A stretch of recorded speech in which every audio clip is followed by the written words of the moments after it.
Comment être une grande dame en société? Les 7 impératifs. Très bien. C'est la fin de l'année, vous vous dites « je vais finir en beauté ». Je vais faire des efforts, maintenant je démarre mon chemin d'élégance et je vais me prendre en main. Mon but est de devenir une lady des temps modernes. Très bien, écoutez cette vidéo, vous êtes au bon endroit. Vous allez découvrir les 7 impératifs qu'il vous faut maîtriser pour rentrer dans le grand monde. Mais avant cela, qui suis-je pour vous l'enseigner ? Bonjour à tous, je suis Anna Gass, la fondatrice d'Apprendre les bonnes manières, une école de savoir-vivre en ligne. Depuis 9 ans à présent, je partage mon expertise sur l'étiquette, les arts de la table, la politesse et l'élégance avec vous. D'ailleurs, vous allez retrouver l'intégralité du catalogue en suivant le lien juste en dessous de la vidéo. Politesse avec les enfants, élégance vestimentaire, l'art de la galanterie, les arts de la table, l'étiquette française, la correspondance épistolaire, mariage traditionnel, fiançailles traditionnelles, quel est le protocole? Tout cela, vous allez le savoir en suivant les formations. Bien. Également, pour celles d'entre vous qui se passionnent pour l'élégance française, j'ai une bonne nouvelle. Il y a 2 ans à présent, j'ai créé Ligne de France, une boutique de prêt-à-porter féminin. La 9e collection vient de sortir et il y a des pépites. Suivez le lien juste en dessous de la vidéo pour découvrir tout cela. Ce sont les codes de l'élégance aristocratique cousus dans le vêtement et mis au goût du jour. Oui, ça plaît beaucoup. Bien, à présent, quels sont les 7 impératifs pour une femme pour briller en société? Première chose, toujours saluer les personnes de sa connaissance, même des connaissances lointaines. On n'ignore personne. En fait, c'est la règle. On n'a pas à ignorer les gens. En cas de doute, même si parfois je la connais pas, c'est une maman d'école, je sais pas. Bon, saluez, d'accord? Au mieux, vous ferez une amie. Au pire, je dis, ah ben non, finalement, vous connaissez pas. Mais voilà, ce serait dommage de manquer une occasion d'amener du bonheur dans la vie des gens. Saluez. Alors, maintenant, ça ne veut pas dire que vous devez toujours traverser la pièce en mode fusée et faire 4 bises à la personne et lui demander comment se sont passées ses dernières vacances et si son chat a été vacciné. Non, c'est pas ça. Ça peut être une salutation, un sourire, un regard, un petit signe de la main ou si réellement vous croisez la main, la bise. Donc, tout dépend bien entendu de votre degré de connaissance et d'intimité avec la personne. Mais dans tous les cas, saluez. N'ignorez pas les personnes. Si vous avez peu de temps, ce qui arrive fréquemment dans notre vie active, petit signe de la main. Vraiment. Ça fait vraiment toujours plaisir. Même au volant de votre voiture, ça va. Voilà. Très bien. 2e impératif pour être une grande dame en société. Le maintien, la tenue. Tenue du corps, la posture. Avoir une posture ouverte. Les épaules dégagées, on relève la tête, un port de tête royal. On ne croise pas les jambes. Et non, parce que ça referme notre silhouette. De même, on ne croise pas les bras, parce qu'on devient fermé. Les épaules sont voûtées, le dos est voûté, on se courbe. Or non, donc à ce moment-là, on ne témoigne pas le côté avenant vers l'autre, ouvert.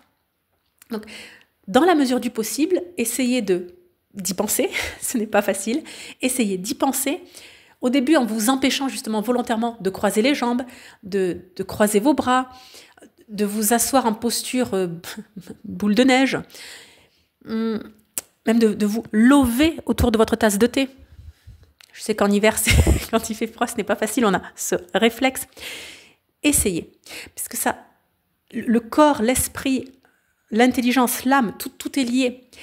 Donc en fermant notre corps, on ferme également notre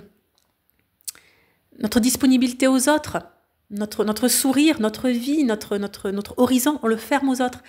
Et là, on se prive de si belles opportunités. C'est dommage. 3e point pour être une grande dame en société. On l'a dit, c'est la tenue. La tenue, c'est le maintien, mais également la tenue vestimentaire. Là, en fait, il s'agit de voir que vous avez fait des efforts. Quoi qu'on entende par là. On n'est pas obligé de se mettre sur son 31. C'est pas ça. Toute proportion gardée. Le savoir-vivre et l'art de s'adapter à toutes les situations. On s'habille différemment pour rencontrer le roi d'Angleterre, pour une soirée pizza entre amis, pour aller au travail, pour le mariage de notre sœur, pour une soirée romantique, pour accompagner les enfants à l'école. Bon, voilà. Tout vêtement s'accorde à une activité. Voilà. Mais maintenant, il s'agit de voir que vous avez fait des efforts. Et c'est là, en fait, où on peut dire que deux femmes habillées de la même manière, l'une n'a pas fait d'effort, l'autre en a fait. Et ça, on le perçoit socialement. Vous voyez, quand vous êtes à des mariages, plutôt huppés, et là, vous voyez que des femmes, ok, elles n'ont pas la tenue qu'il faut, mais elles ont fait des efforts. Elles ont fait des efforts. Et en fait, on est tout de suite accueillante vers ces personnes, elles sont tout de suite intégrées, on essaie de les mettre à l'aise justement pour qu'elles ne se sentent pas mal, on lie des amitiés, c'est parce qu'on sent que la personne veut bien faire. À l'inverse, une personne habillée de la même manière, mais quand on sent que, en fait, elle n'a rien à faire, qu'elle tient ce discours que les vêtements ne comptent pas, on s'en fiche, on s'habille pour soi, je suis confortable, les autres, je les embête.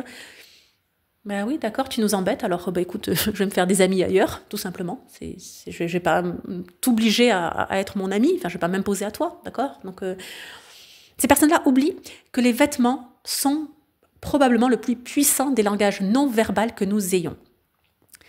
Les vêtements sont le reflet de notre personnalité. On s'exprime à travers elles, on exprime notre respect par rapport aux autres, notre admiration, notre déférence, notre sympathie, notre amour, enfin, l'éventail très large de cette expression. Et de la même manière, on peut aussi signifier « je t'embête, je n'en ai rien à faire de toi, tu ne m'intéresses pas, je suis là pour te déranger, je suis là pour ne pas contribuer à ton projet, etc. etc. » Voilà. Donc, en tant que grande dame, prenez conscience de l'importance du vêtement dans le monde moderne et, quelle que soit la situation dans laquelle vous vous trouvez, faites des efforts. Et pour que ces efforts soient voyants, soient visibles, soient ostentatoires. Ce n'est pas le vêtement qui doit être ostentatoire, c'est vos efforts à être élégante, à être présentable, si vous préférez ne pas utiliser le mot élégant, à être présentable, c'est ces efforts qui doivent être ostentatoires, visibles, voyants, perceptibles. Si vous n'aimez pas le mot ostentatoire, perceptible. 4e impératif d'une grande dame. Travailler son humour. Alors, je ne dis pas que vous devez être drôle, pas du tout. Ou alors rire à toutes les plaisanteries autour de vous. C'est pas ça non plus. Ce que je dis, c'est que votre humour doit en être un. Les plaisanteries où on charrie quelqu'un, où on se moque de quelqu'un, où on va l'humilier, ce n'est pas de l'humour en fait. C'est des insultes masquées, c'est du je souffle le chaud et le froid en même temps, c'est du alors certains vont appeler ça toxique, bon j'aime pas utiliser ce mot-là, parce qu'il a été utilisé à toutes les sauces. Mais voilà, réfléchissez à l'humour, c'est-à-dire vous connaissez ces situations où j'espère que vous n'êtes pas le bourreau, mais plutôt que la victime. Moi ça m'est arrivé autour de moi des personnes plaisantes, et on dit « Oh mais je plaisante !» Mais écoutez, non, s'il faut préciser que tu plaisantes, c'est que tu ne plaisantes pas, c'est que c'est pas drôle en fait. Non mais, enfin, vous voyez, une plaisanterie n'a pas besoin d'explication derrière pour dire « je plaisante ».